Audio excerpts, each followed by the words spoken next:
ไปบ่ได้เพราะเจ้านั้นมีเขาอยู่เคียงข้างกายเป็นที่หนึ่งในหัวใจขอยืมความฮักและความห่วงใย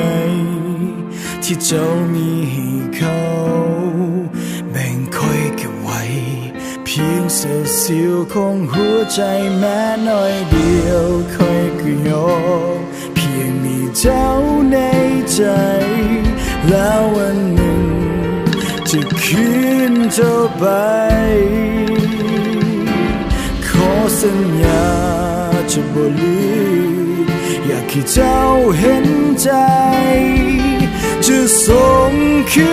นมันให้เจ้ายืมในเมื่อยืมก็ต้องส่งคืนคงบ่อาจฟื้นยืมของขึ้นมามันบ่แม่นของเฮาบ่มีสิทธิ์เป็นเจ้าของบ่มีสิทธิ์ครอบครองได้ดึงใจหูแล้วก็ส่งเขาคืน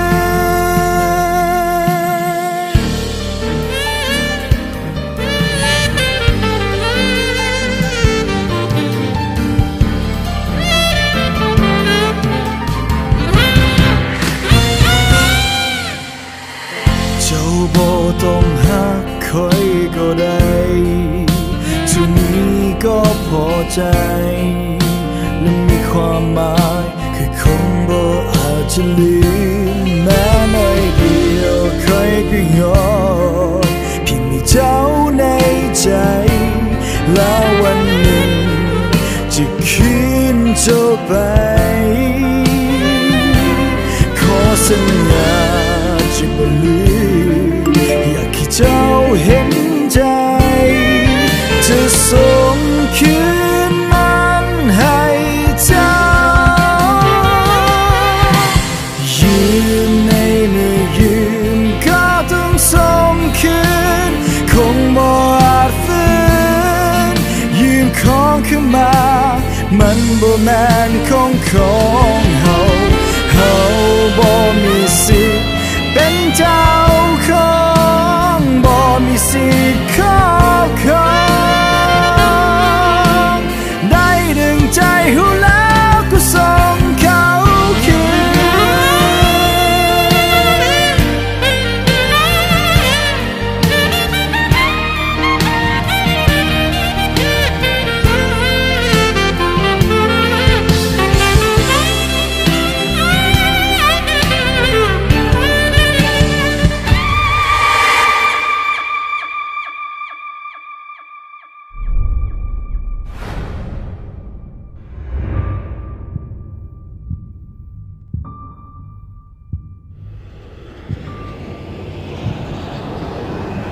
กูบอกมึงแล้วแม่นบ่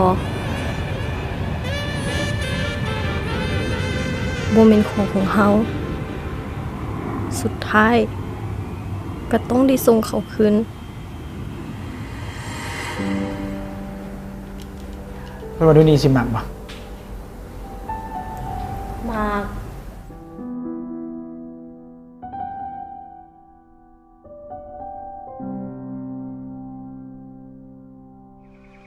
มาไวๆเด้อคิดฮอด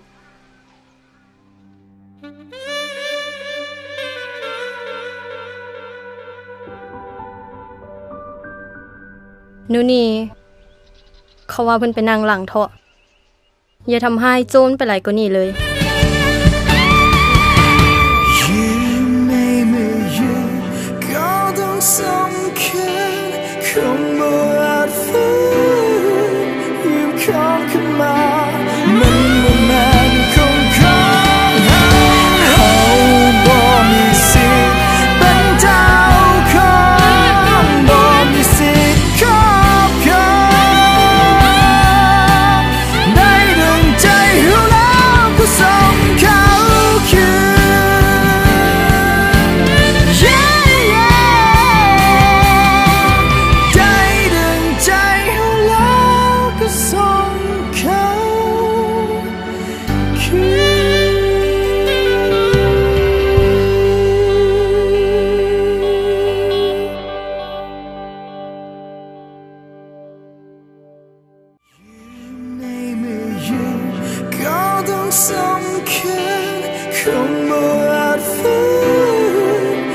ของขึ้นมา